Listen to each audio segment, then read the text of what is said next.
দেশ সন্ধ্যায় স্বাগত জানাচ্ছি আমি ফখরুল ইসলাম। জাতিসংঘ সফর ও রাষ্ট্র সংস্কার এই শিরোনামে আজ আমরা কথা বলবো। আমাদের সঙ্গে স্টুডিওতে সরাসরি দুজন অতিথি যুক্ত হয়েছেন। আমরা শুরুতে পরিচয় করাতে চাই। আছেন সর্দার ফরিদ আহমদ, সিনিয়র সাংবাদিক, এবং আমাদের সঙ্গে ইলিয়াস খান যুক্ত হবেন কিছুক্ষণের মধ্যে। আমরা সরাসরি একটু আলোচনায় যেতে চাই। সর্দার ফরিদ আহমদ, আপনার কাছে আসি। অন্তর্বর্তী সরকার প্রধান ডক্টর মোহাম্মদ ইউনূস জাতিসংঘ ভাষণে বলেছেন, বাংলাদেশের তরুণ সমাজের অফুরান শক্তি বিদ্যমান রাষ্ট্র কাঠামো রূপান্তরিত করে নতুন এক সম্ভাবনার দ্বার উন্মোচন করেছে। তিনি রাষ্ট্র সংস্কারের রূপরেখা, অভ্যুত্থানের তরুণদের ভূমিকা এবং ভবিষ্যৎ বাংলাদেশ গঠনের যে স্বপ্ন তুলে ধরেছেন জাতিসংঘ ভাষণে, এবং গণতন্ত্রের নতুন যাত্রায় বিশ্বকে পাশে চেয়েছেন ডক্টর মোহাম্মদ ইউনূস। আপনার কাছে আসলে জানতে চাই যে এই সফরের তাৎপর্য আপনার কাছে কতটা বা কী? ধন্যবাদ। আপনি যে প্রসঙ্গটা উঠিয়েছেন সেই প্রসঙ্গেই বলি, বিশেষ করে তরুণদের ব্যাপারে। উনি সফরে যাওয়ার আগেই আমরা জেনেছিলাম উনি তরুণদের একটা বীরগাথা তুলে ধরবেন। ওনার ভাষণে খুব ছোট্ট করে হলেও উনি চূড়ান্তভাবে তুলে ধরেছেন যে তরুণরা আসলে দেশে কী করছে না করছে। আসলে আমরা ডক্টর ইউনূসের নানান সময়ের বক্তৃতায় তরুণদের প্রশংসা শুনেছি, তরুণদের কথা উনি বারবার বলেছেন। এবার জাতিসংঘের সাধারণ পরিষদে উনি যে অসাধারণ ভাষণ দিয়েছেন এবং সরাসরি অনেকগুলি কথা বলেছেন, সেখানে তরুণদের প্রসঙ্গ এসছে। তারা বলেছে যে তরুণরা এই দেশকে বদলে দিয়েছে, তারা জীবন বাজি রেখে লড়াই করেছে, এটা স্বৈরাচারকে হটিয়ে দিয়েছে। এবং সবচেয়ে বড় কথা যেটা উনি বলার চেষ্টা করেছেন যে তরুণদের ভাবনাটা আছে, এটা নতুন একটা বাংলাদেশ গড়ার কথা বলেছেন। এছাড়া উনি ক্লিনটনের যে একটা অনুষ্ঠানে গিয়েছিলেন, সেখানে তরুণদের পরিচয় করিয়ে দিয়েছিলেন। আমি আপনার কাছে আসবো একটু, সর্দার ফরিদ আহমেদ। আমি আমাদের সঙ্গে যুক্ত হয়েছেন জনাব ইলিয়াস খান, সিনিয়র সাংবাদিক, আপনাকে স্বাগত জানাচ্ছি। আমরা আবারও আলোচনায় ফিরতে চাই। জনাব ফরিদ আহমেদ, আপনি যদি বলেন। সেই ক্লিনটনের অনুষ্ঠানে উনি কিন্তু স্পষ্ট করে বলেছেন, এমনকি জো বাইডেনের সঙ্গে বৈঠকে উনি একটা কথা বলেছিলেন যে এই তরুণরা এমন তরুণ, তারা দেশকে পাল্টে দেওয়ার জন্য জীবন পর্যন্ত বাজি রেখেছে। এবং এর জবাবে জো বাইডেন বলেছিলেন যে এই তরুণদের জন্য আসলে আমাদের কিছু করা দরকার, যারা একটা দেশকে এরকম বদলে দিতে পারে, মানবাধিকার পক্ষে, ভোটের অধিকারের জন্য, বাক স্বাধীনতার জন্য তারা যেটা করতে পারে। এবং আপনি জানেন যে আমরা হয়তো কাছাকাছি থাকার কারণে যে তরুণদের যে আত্মত্যাগ এবং তরুণদের যে আন্দোলন, সেটাকে ঠিক ওইভাবে উপলব্ধি করতে পারছি না যারা কীরকম একটা রাষ্ট্র বদলে দিয়েছে। কিন্তু বিদেশের মিডিয়াগুলোতে এবং বিভিন্ন দেশে এই বিষয়টা কিন্তু ব্যাপক চর্চা হচ্ছে। আর ডক্টর ইউনূসের কিন্তু একটা সুবিধা রয়েছে। আপনি জানেন উনি সারা বছর বিভিন্ন ইউনিভার্সিটিতে বক্তব্য রাখেন। এরা কারা? এরা সব তরুণরা। উনি তরুণদের সাথে যেভাবে রিলেট করতে পারেন, সম্ভবত এরকম নেতৃত্ব বাংলাদেশে আর নেই। ওনার অনেক বয়স, 80+ ওনার বয়স, কিন্তু তরুণদের সাথে উনি সবসময় কথা বলেন, ইউনিভার্সিটিগুলো বক্তৃতা দেবেন। তরুণদের যে মানসিকতা, মনোভাব উনি সেটা জানেন। আর বিশেষ করে উনি এই কথাগুলি তুলে ধরার চেষ্টা করেছেন। এবং আপনি জানেন যে আর্ট অফ ট্রায়াম্ফ বইটার নাম, হ্যাঁ, যেটা গ্রাফিতি নিয়ে যে বইটা করা হয়েছে, উনি সবার তুলে ধরেছেন। সেখানে কিন্তু তরুণদের চিন্তার যে একটা জগৎ তৈরি হয়েছে নতুন বাংলাদেশে, তারা যেটা নতুন বয়ান তৈরি করেছে, একটা নেরেটিভ তৈরি করেছে, সেই বিষয়টা কিন্তু তুলে ধরার চেষ্টা করেছেন উনি বারবার।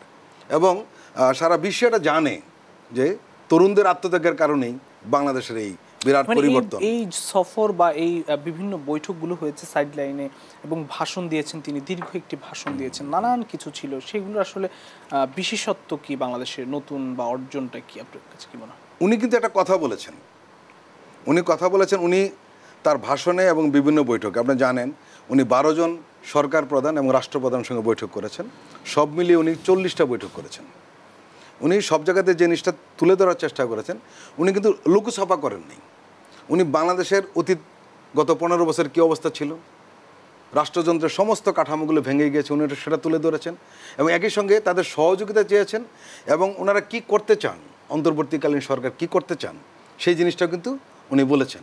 যার কারণে সবাই তার কথার মনোযোগ দিয়ে শুনেছে এবং সহযোগিতার কথা বলেছে। আপনি জানেন যে প্রত্যেকটা সরকার প্রধান এবং খুব গুরুত্বপূর্ণ ব্যক্তিরা তার সাথে আগ্রহের সাথে বৈঠক করেছেন। তবে এটা ঠিক যে প্রফেসর ইউনূসের সাথে যে বৈঠকগুলি হয়েছে, এর মধ্যে সবচেয়ে গুরুত্বপূর্ণ বৈঠক কিন্তু কেউ জো বাইডেনের সঙ্গে বৈঠকের কথা বলে, কিন্তু আসলে বৈঠকটা হয়েছে ওদের পররাষ্ট্রমন্ত্রী অ্যান্থনি ব্লিংকেনের সঙ্গে। ওইটাই কিন্তু একটা আনুষ্ঠানিক বৈঠক। সেখানে রাষ্ট্র সংস্কারে কীভাবে সহযোগিতা করতে পারে, ইউনূস এই অন্তর্বর্তীকালীন সরকার কি চায়, সেই জিনিসগুলো পরিষ্কার করা হয়েছে। এবং একই সঙ্গে ব্লিংকেনও বলেছেন যে তারা কিভাবে সহযোগিতা করবে। এটা ছিল সবচেয়ে গুরুত্বপূর্ণ বৈঠক, মানে আনুষ্ঠানিকভাবে গুরুত্বপূর্ণ বৈঠক। তারপরে উনি আপনি জানেন সেটা হলো আন্তর্জাতিক আদালতের যে চিফ, তার সঙ্গে কথা বলেছেন। সেখানে বাংলাদেশে যে হত্যাযজ্ঞ হয়েছে সেটা আন্তর্জাতিক আদালতে কিভাবে বিচার হতে পারে সেই বিষয়ে কথা হয়েছে।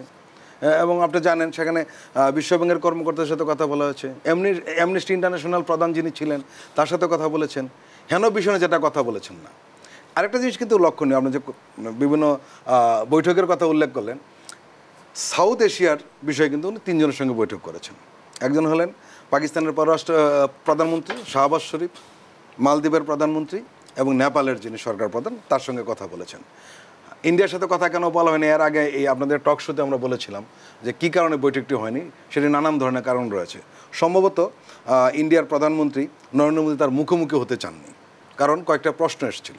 কারণ দুটো প্রশ্নের জবাব নরেন্দ্র মোদীর কাছে নেই। একটি প্রশ্ন হলো পালিয়ে যাওয়া সাবেক প্রধানমন্ত্রী হাসিনাকে ফেরত দেবেন কিনা, সে একটি প্রশ্ন। আরেকটা প্রশ্ন মোটা দাগে আসতে পারতো, সেটি হলো যে এই বাংলাদেশের মতো একটি দেশকে 15 বছর একটি স্বৈরাচারী সরকার শাসন করেছে, দিল্লি কেন তাকে সাপোর্ট দিয়েছে, যেখানে ভোটের অধিকার ছিল না।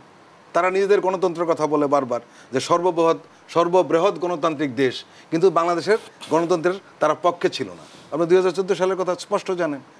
পররাষ্ট্র সচিব এসেছিলেন এবং উনি কিন্তু সুজাতা সিং, উনি যেভাবে নগ্নভাবে এইখানে নাক গলিয়েছিলেন যে এনিহাউ হাসিনা সরকারকে আবার ক্ষমতা আনতে হবে, এই জিনিসটা আমরা জানি। এটা একটা অদ্ভুত ব্যাপার। এই প্রশ্নগুলোর জবাব নরেন্দ্র মোদী ইউনূস সাহেবকে দিতে পারতেন কিনা সে ব্যাপারে সন্দেহ রয়েছে, যার কারণে বৈঠকটি হয়নি। কিন্তু আপনি লক্ষ্য করবেন যে জাতির উদ্দেশ্যে ভাষণে, এর আগে জাতিসংঘের ভাষণে বলতেছি না, জাতির উদ্দেশ্যে যে প্রফেসর ইউনূস ভাষণ দিয়েছিলেন সেখানে কিন্তু সার্ক পুনরুজ্জীবিতের কথা বলেছিলেন। এবং সার্ক কী কারণে সার্ক পুনরুজ্জীবিত হচ্ছে না বা এটা অকার্যকর হয়ে গেছে সেটা আমরা কিন্তু জানি। উনি দক্ষিণ এশীয় দেশগুলোর সাথে একটা বন্ধন তৈরি করতে চাচ্ছেন। কিন্তু দিল্লির একটা সমস্যা কি জানেন, দিল্লি সবসময় বাইলেটারাল রিলেশনকে গুরুত্ব দেয়, এরা মাল্টি রিলেশনকে কেন জানি পছন্দ করে না। কারণ মাল্টি রিলেশন হয় কি, অনেকগুলি প্রশ্ন চলে আসে। যখন সার্কের ধরুন 8টা দেশ আছে, সেখানে ছোটো বড়ো অনেক দেশ আছে, কিন্তু যখন সার্ক শীর্ষ সম্মেলন হবে তখন কিন্তু সব দেশে তার সবাই সমান, সবাই প্রশ্ন উঠাতে পারে। সম্ভবত সে কারণেই সার্কেরকে পুনরুজ্জীবিত করতে দিল্লি রাজি নয়। আরেকটা বিষয় বলে আমি শেষ করব, সেটি হলো শাহবাজ শরীফের সাথে বৈঠকটি কিন্তু খুব গুরুত্বপূর্ণ। কারণ আপনি জানেন দিল্লির কারণেই, স্পষ্টত দিল্লির কারণেই পাকিস্তানের সাথে বাংলাদেশের নর্মাল রিলেশনটাকেও একদম তলানিতে গিয়ে ঠেকেছিল। সম্ভবত এই সম্পর্কটা একটু ডেভেলপ করছে। এবং আমি আরেকটা লাইন বলে শেষ করবো, সেটি হলো যে ভারতীয় মিডিয়া এই মিটিংটিকে যেভাবে গুরুত্ব দিয়েছে সেটা একটা অভাবনীয় বিষয়। মানে তাদের দৃষ্টিভঙ্গিটা এরকম ছিল যে বাংলাদেশের পররাষ্ট্রমন্ত্রী দীর্ঘ 15 বছর দিল্লির ইশারায় চলেছে, ঢাকার স্বাধীনভাবে কোনো পররাষ্ট্র মন্ত্রণালয়ের চিন্তাটা হয় নাই, পররাষ্ট্র নীতিটা কী হবে। এই প্রথম যখন বাংলাদেশ স্বাধীনভাবে পররাষ্ট্র নীতির প্রয়োগ করতে যাচ্ছে, সেটা আসলে দিল্লির পক্ষে হজম করা একটু কঠিন। আসবো আপনার কাছে, আমি একটু যেতে চাই জনাব ইলিয়াস খান আপনার কাছে আসি। আসলে আপনার এই ভাষণ আপনিও শুনেছেন, সবাই শুনেছে। আসলে তিনি বেশ কিছু দিক নির্দেশনা এবং বাংলাদেশে তিনি কি করতে চান, কি করেছেন 7 সপ্তাহ ধরে, সেগুলো বলেছেন। একই সঙ্গে রোহিঙ্গা ইস্যু নিয়ে কথা বলেছেন, গাজায় গণহত্যা হচ্ছে সেটি নিয়েও তিনি উদ্বেগ জানিয়েছেন। আসলে এই বাংলাদেশের নতুন অন্তর্বর্তীকালীন সরকার প্রধানের এই সফর আসলে কতটা গুরুত্ব বহন করেছে বা কত কি অর্জন কি পেলাম আসলে? আপনাকে ধন্যবাদ। এবং আমার সহ আলোচক আমার অত্যন্ত শ্রদ্ধাভাজন ফরিদ ভাই আছেন এবং অনুষ্ঠান যারা শুনছেন। না, এই সফরে তো বিরাট অর্জন। আগে প্রধানমন্ত্রী সফরে একটা অর্জন ছিল, এসে তিনি একটি তৈল সম্মেলন করতেন, বড় বড় সাংবাদিকদের ডাকতেন, তার উচ্ছিষ্ট ভোগী যারা তারা ওনাকে আধা ঘন্টা তেল দিয়ে তারপর প্রশ্ন করতেন। এটি ছিল অর্জন, আর কোনো অর্জন ছিল না। এবং সাবেক প্রধানমন্ত্রী তিনি গিয়ে মার্কিন যুক্তরাষ্ট্রে বা ওয়েস্ট ইউরোপের বিভিন্ন দেশে গিয়ে ঘন্টা বা ঘন্টা দিনের পর দিন বসে থাকতেন যে একজন সাদা চামড়ার সঙ্গে ছবি তোলা যায় কিনা, এবং দেশে এসে সেই ছবি শো করে বা মিডিয়াতে তার অনুগত ছিল সব। এবং মিডিয়া এমন এক ভয়ের সংস্কৃতি গড়ে তোলা হয়েছিল, তিনি যা করতেন সেটি কতটুকু গুরুত্ব বহন করে বা না করে সেটি চিন্তা না করে যথেষ্ট গুরুত্ব দেওয়া হতো। সেই অবস্থা এখন আর নেই। এবং আপনি নিশ্চয়ই দেখেছেন, আমি আগেও এই অনুষ্ঠানে বলেছি, আবারও বলি, এই ছবি তোলার প্রবণতা এমন ছিল যে দেশকে তিনি ধুলায় মিশিয়ে দিয়েছেন। যে নিশ্চয়ই আমাদের সেই দৃশ্যটি মনে আছে নয়াদিল্লিতে, সেলফি সংস্কৃতি। তিনি জো বাইডেন সাহেবের সাথে ছবি তোলার জন্য লাল কার্পেট বাদ দিয়ে এই সবুজ ঘাস মারিয়ে গিয়ে কিভাবে ছবি তোলা যায়, কাপড় হাঁটুর কাছাকাছি এনে দৌড় দিয়েছিলেন, নিশ্চয়ই আমাদের মনে আছে। এগুলো জাতি হিসেবে আমাদের জন্য খুব লজ্জাজনক ছিল। এটি যদি অন্য কোনো দল করত, তখনকার যারা মিডিয়া ছিল তারা বোধহয় তারা রাজনীতি রাখতো না। সুতরাং এসব তিনি করেছেন এবং তিনি তো আসলে পুরো বিশ্ব থেকে বিচ্ছিন্ন ছিলেন। তাকে টিকিয়ে রেখেছিল ভারত আর ইন্ডিয়া, এবং ভারত আর চায়নার সঙ্গে ছিল রাশিয়া। এবং প্রচার আছে যে এই তিনটি দেশ বাংলাদেশে অবাধ লুটপাটের দেশে এই সুযোগ পেয়েছে। তার দিয়ে নানা প্রোগ্রাম নিয়ে, নানা প্রকল্প নিয়ে তারা দুর্নীতি করতে পেরেছে। এই জন্য তারা ব্লাইন্ডলি তাকে সাপোর্ট করেছে। ইউনুস সাহেবের বিষয়টি তো আলাদা। ওয়েস্টার্ন ওয়ার্ল্ডে ধরুন ইউনুস সাহেবকে দিয়ে বাংলাদেশকে চিনি, এবং 95% লোক বাংলাদেশের নাম জানে না। ওয়েস্ট ইউরোপ, কানাডা বলেন, আমেরিকা বলেন, এসব দেশের লোক কিন্তু বাংলাদেশের নাম জানে না, জানে ইউনুস সাহেবের নাম। কিন্তু তিনি যে এবার সফরটি করেছেন, ফরিদ ভাই একটু আগে ডিটেল বলেছেন, আমি ডিটেলে যাব না। এই 30 বছর পর, কিন্তু 3 দশক পরে, যে সরকার প্রধান, বাংলাদেশের যিনি এখন সরকার প্রধান এবং মার্কিন যুক্তরাষ্ট্রের সরকার প্রধান এবং রাষ্ট্রপ্রধান জো বাইডেনের সঙ্গে দ্বিপাক্ষিক বৈঠক, এটি কিন্তু হয় না দীর্ঘদিন। নানা কথা আমরা শুনেছি, নানা কথা ফুলঝুরি শুনেছি আমরা, কিন্তু বৈঠক কিন্তু হয়নি। তারপর অনেক রাষ্ট্রপ্রধান, সরকার প্রধানের সঙ্গে বৈঠক করেছেন। বাংলাদেশে এখন সবচেয়ে বড় যে সংকট, সেগুলো তিনি অ্যাড্রেস করেছেন। যেমন অর্থনৈতিক সংকট, পুরো দেশটাকে তো লুটপাট করে গত 15.5 বছরে, এই যে বলেছিল হেনরি কিসিঞ্জার তলাবিহীন ঝুড়ি, তার চেয়ে যদি কোনো খারাপ বিশেষণ থাকে সেটি বাংলাদেশকে পরিণত করেছিল।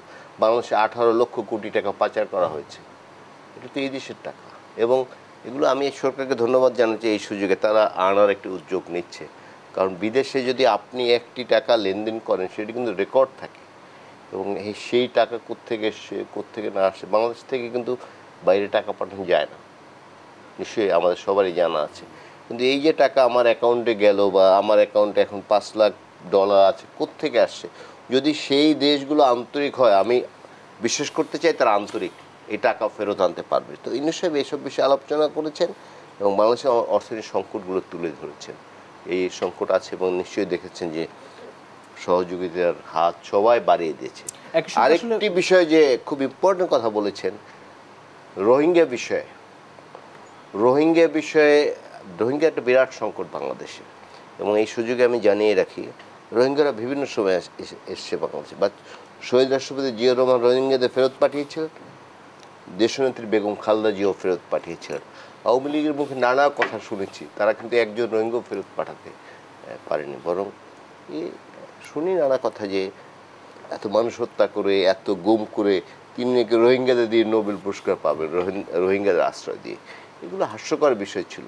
হ্যাঁ, এগুলো করেছে, বাট ইউনুস সাহেব সেটি অ্যাড্রেস করেছেন। তিনি কথায় বলতেন ভারত আমাদের অকৃত্রিম বন্ধু, চীন আমাদের অকৃত্রিম বন্ধু, অর্থনৈতিক বন্ধু। হ্যাঁ, রোহিঙ্গাদের বিষয়তে কিছু করেনি। বাট এই সংকটটি কিন্তু আমাদের খুব বড় সংকট, সেই বিষয়ে তিনি অ্যাড্রেস করেছেন। এবং আশাবাদী হতে চাই যে রোহিঙ্গা প্রত্যাবাসন শুরু হবে, আমি এটা প্রত্যাশা করতে চাই, মানে এই সরকারের সময়। জি। গণতন্ত্রের নতুন যাত্রা বিশ্বকেও পাশে চেয়েছেন, যেখানে ন্যায় নীতি নৈতিকতা অদৃশ্য হয়ে গিয়েছিল, সুশাসন ফিরিয়ে আনার লক্ষ্য। এটি খুব চমৎকার কথা বলে। যেমন তুমি ইয়াংদের খুব প্রশংসা করেন, আসলে যে করেছেন, আমরা দীর্ঘদিন আন্দোলন করেছি, কিন্তু এই দুর্বিনীত দুঃসহ জগদ্দল পাথরের মতো চেপে বসা স্বৈরাচারকে কিন্তু বাংলাদেশের মানুষ অনেক চেষ্টা করে অনেক দিন তাদেরকে নামাতে পারেনি। এবং একটা পর্যায়ে আমাদের অনেকেরই মনে হয়েছিল এরা বুঝি আর কোনোদিন ক্ষমতা থেকে যাবে না, এদের নামানো সম্ভব না। বাট তরুণরা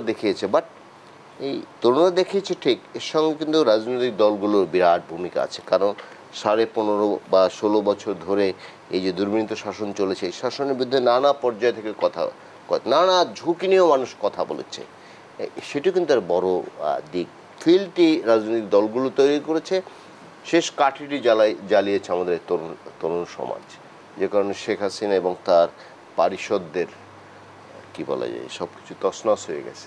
সুতরাং তরুণদের তো প্রশংসা করতেই হবে। তরুণদের স্বপ্নও আছে, তারা বলেছে নানা স্বপ্নের কথা। আমি আশা করতে চাই, এখানে বলে যাচ্ছি, এই তরুণদের হাত ধরেই কিন্তু বাংলাদেশে এগিয়ে যাবে। কারণ এই তরুণ এবার যারা আন্দোলন করেছে, এরা কিন্তু আগামী 30-25 বছর পর্যন্ত বা তারও বেশি সময় কর্মক্ষম থাকবে, তারা কাজ করতে পারবে। তাদের সব আপনি দেখুন, এই যে ট্রাফিক তরুণরা অনেকে কন্ট্রোল করেছে, এটা কেউ কিন্তু বলে দেয়নি, সবাই নিজ উদ্যোগে গিয়েছে। অনেকদিন কিন্তু পুলিশ ছিল, ট্রাফিক পুলিশ নিশ্চয়ই আমরা ছিল। আপনার আরো অনেক কথা শুনবো, কারণ রাষ্ট্র সংস্কারের পথে আরো অনেক উদ্যোগ হয়তো সরকার নেবেন। এবং আমি একটি প্রশ্ন রেখে বিরতিতে যাব। জনাব সর্দার ফরিদ আহমেদ, আপনার কাছে প্রশ্নটি রাখতে চাই, রাষ্ট্র সংস্কারের অগ্রগতি কত দূর? 18 মাসের মধ্যে নির্বাচনের একটি আভাস সেনাবাহিনী প্রধান একটি বক্তৃতায় তিনি দিয়েছেন। এই প্রশ্নটির উত্তর আমরা জানবো আপনার কাছ থেকে একটি বিরতি থেকে এসে। প্রিয় দর্শকদের সামনে নিচ্ছে একটি ছোট্ট বিরতি, ফিরবে একটু পর, সঙ্গেই থাকবেন।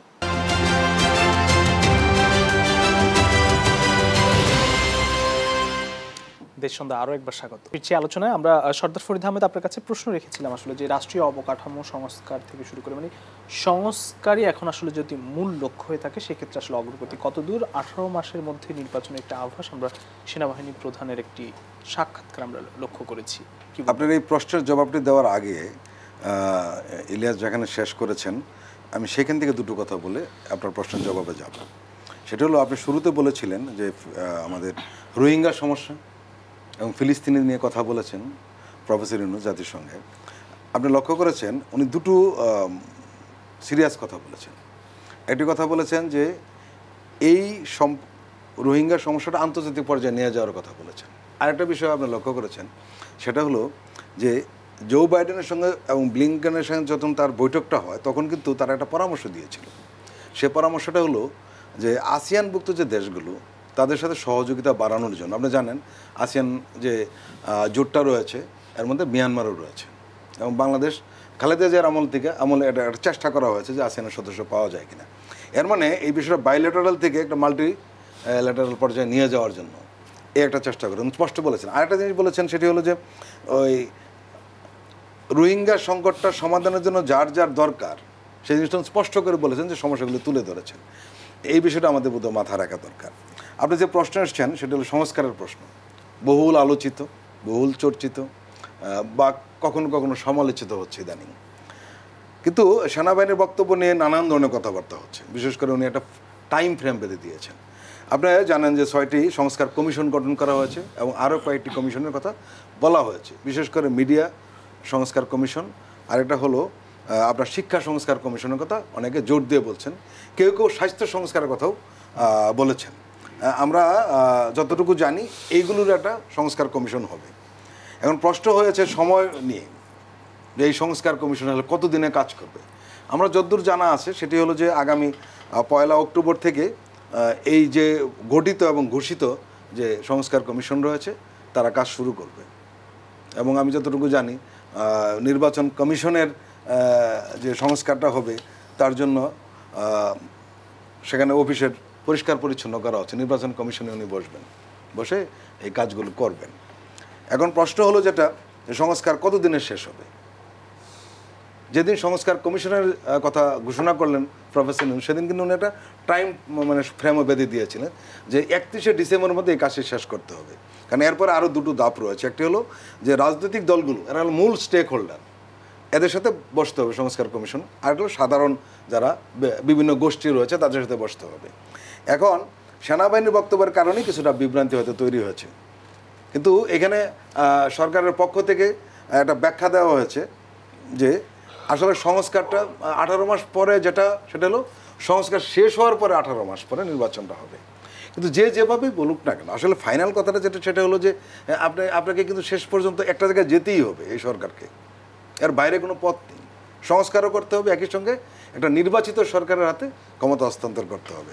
যদি নির্বাচিত সরকারের হাতে ক্ষমতা হস্তান্তর না করতে পারে, তাহলে এই সংস্কারের সমস্ত প্রচেষ্টা কিন্তু একদম মাঠে মারা যাবে, কোনো লাভ হবে না। জি, ধন্যবাদ। আমি একটু জনাব ইলিয়াস খান আপনার কাছেও আসতে চাই, যে একই প্রশ্ন, যে সংস্কারের অগ্রগতি কত দূর, এবং আরও একটি বিষয় যুক্ত করতে চাই, যে আমরা সংস্কারের কথা বলছি, বিভিন্ন সংস্কারের জন্য কমিশন হয়েছে, 6টি কমিশন ইতিমধ্যে হয়েছে, এবং রাজনৈতিক সংস্কার দরকার কিনা সেটি কিভাবে হবে? আপনাকে ধন্যবাদ। না, সংস্কার তো দরকার আছে, না আমাদের সব প্রতিষ্ঠানগুলো শেষ হয়ে গেছে, যেমন নির্বাচন কমিশন। এখন নির্বাচন বলতে বাংলাদেশের কিছু নেই, সব নির্বাচন তারা শেষ করে দিয়েছে, এবং এমনভাবে শেষ করেছে যে কেউ এখন আওয়ামী লীগের আমলে কেউ ভোট দিতে পারবে চিন্তাও করেনি, পুরো সিস্টেমটা শেষ করে দিয়েছে। সব পার্লামেন্টে, স্থানীয় সরকারে, সবগুলো এগুলো বারবার বলছি আর বলতে চাই না। প্রফেশনাল বডিতে, ট্রেড বডিতে কোথাও কোনো নির্বাচন নাই।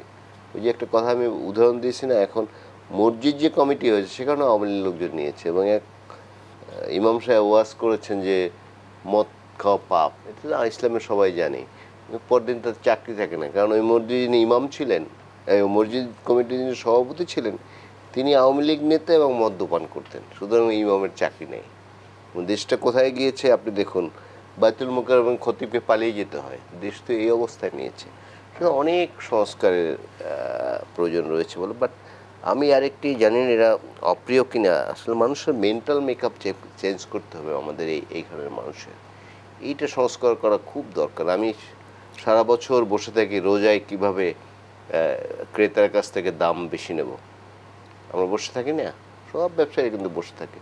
আর পৃথিবীর সব সভ্য দেশে এইসব উৎসব কেন্দ্র করে, ধরুন ঈদ বা কি বড়দিন বা অন্যান্য যে উৎসব আছে, বুদ্ধ পূর্ণিমা, বিভিন্ন সময় দাম কমে, কিন্তু পৃথিবীর একমাত্র দেশ বোধহয় এই বাংলাদেশ, এরা কিন্তু সব জায়গায় দাম বাড়িয়ে দেয়। কিন্তু এই মানুষরাই কিন্তু 2024-এ এবং এই ভূখণ্ডের মানুষ বৈষম্যের বিরুদ্ধে সংস্কারের পক্ষে তারা আন্দোলনে নেমেছে। এই মানুষ, বাংলাদেশ, এই দেশের মানুষ তো খুব আবেগী মানুষ, এবং দেখবেন যে কদিন পর কিন্তু এই যে আমাদের ছাত্রদের স্যাক্রিফাইস, এরা কিন্তু মনে রাখবে না। কারণ ফরিদ ভাই ছিলেন, আমরাও ছিলাম, 90-এর আন্দোলন কিন্তু অনেক আশা নিয়ে হয়েছিল যে স্বৈরাচারের পতন হলো, সব বৈষম্য নানা কিছু দূর হবে, কিন্তু কিছু দূর হয়নি। কিন্তু তবে একটি তিক্ত অভিজ্ঞতা আমাদের, ইভেন এরশাদের আমলও, জেনা এরশাদ সাহেবের আমলেও কিন্তু পাবলিক বিশ্ববিদ্যালয়, তখন তো প্রাইভেট বিশ্ববিদ্যালয় ছিল, মোটামুটি ভালো অ্যাকাডেমিশিয়ান নিয়োগ দেওয়া হতো। কিন্তু গণতান্ত্রিক সরকার আসছে পর, এবং এরা আমি দুদলকে দায়ী করবো, আওয়ামী লীগ এবং বিএনপি, তাদের সময় কিন্তু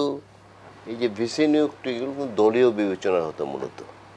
দলীয় বিবেচনার বাইরে কারো বিসিআর যোগ্যতা আমরা কিন্তু, বিসিআর মতো লোক আমরা কিন্তু দেখিনি, এবং সবগুলো কলেজ ইউনিভার্সিটিতে নির্বাচন বন্ধ হয়ে গেল।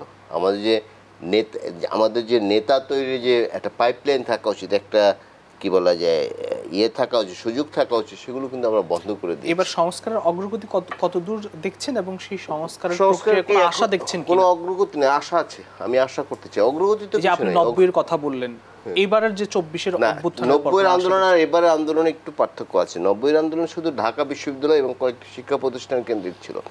এবারের আন্দোলন কিন্তু এই দেশের প্রত্যেকটি মানুষকে ছুঁয়ে গেছে, ইভেন সব মানুষকে ছুঁয়ে গেছে, তাদের অংশগ্রহণ ছিল। এবার আন্দোলনে অন্যদিকে হচ্ছে, ধরেন আমি ফিজিক্যালি অ্যাটেন্ড করতে পারলাম না, আমি সামাজিক বিভিন্ন মাধ্যমে আমি কি সরকারের বিরুদ্ধে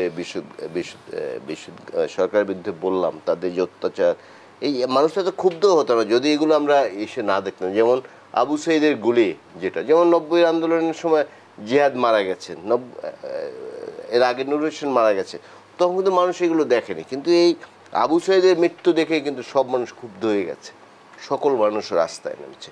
সুতরাং এবার কিন্তু আমি আশাবাদী, এবং আমি যেটা বলেছি যে এই যে যুব সমাজ, তরুণ সমাজ, এরা কিন্তু আমাদের দেশটাকে এগিয়ে নেবে, এবং সংস্কার এবার না করে পারবে না। যে আমি যেভাবে যা ইচ্ছে তাই করলাম, রাজনৈতিক দলগুলোর মধ্যে যে আপনি সংস্কারের কথা বলেছেন, এটা আসলে আমাদের উপমহাদেশে এই সংস্কৃতির নাই আসলে, যে আমরা বলি রাজনৈতিক দলের মধ্যে গণতন্ত্র চর্চা, এগুলো কিন্তু এখানে খুব বেশি কোথাও নাই। আর একটি অভিযোগ করা হয় যে পরিবারতন্ত্র সব জায়গায় আছে। সিনিয়র বুশ প্রেসিডেন্ট হয়েছে, তার ছেলেও প্রেসিডেন্ট হয়েছে কিন্তু মার্কিন যুক্তরাষ্ট্রে, এটি বলার জন্য বলে আমাদের এখানে। এখন পৃথিবীর অনেক উদাহরণ আছে। আমি ইলিয়াসের কথা একটু যোগ করবো, পরিবারতন্ত্রের বিরুদ্ধে যে বলে, আপনাকে একটা পরিষ্কার কথা বলে, পরিবারতন্ত্র ইচ্ছে করলে কিন্তু পরিবারের সদস্যকে আপনি অ্যাডপ্ট করতে পারবেন না। কেন পারবেন না? সেখানে একটা যোগ্যতার ব্যাপার আছে। অবশ্যই আমরা দেখেছি, আমি নাম বলতে চাচ্ছি না, আমরা দেখেছি কাউকে এখানে প্রমোট করার চেষ্টা করা হয়েছিল এই পরিবারতান্ত্রিকটাকে ধারাবাহিকতা রক্ষার জন্য, কিন্তু সেটা ফেল করেছে। এখানে কোয়ালিটির ব্যাপার আছে। একজনের পরিবারের সদস্যকে নিয়ে আসো, যদি কোয়ালিটি না থাকে টিকবে না, টিকবে প্লিজ। সুতরাং আমরা মনে করি মানুষের মেন্টাল মেকআপ চেঞ্জ করতে হবে। এটি আমাদের কিন্তু নৈতিক শিক্ষা হারিয়ে গেছে। ইভেন আমরাও যে ছেলেবেলায় নৈতিক শিক্ষা যে আমাদের পাঠ্য বইতে ছিল, এখন কিন্তু কিচ্ছু নাই, এখন এগুলো নাই। নিশ্চয়ই সংস্কারের পাশাপাশি যে মানুষের মনন জগতের যে সংস্কার, সেটিও নিশ্চয়ই দরকার একটি দেশকে এগিয়ে নিতে। আমরা এই আলোচনা আবারও ফিরবো একটি বিরতি থেকে ফিরে এসে। প্রিয় দর্শকদের সামনে নিচ্ছে আরও একটি বিরতি, ফিরবো একটু পর, সঙ্গেই থাকবেন।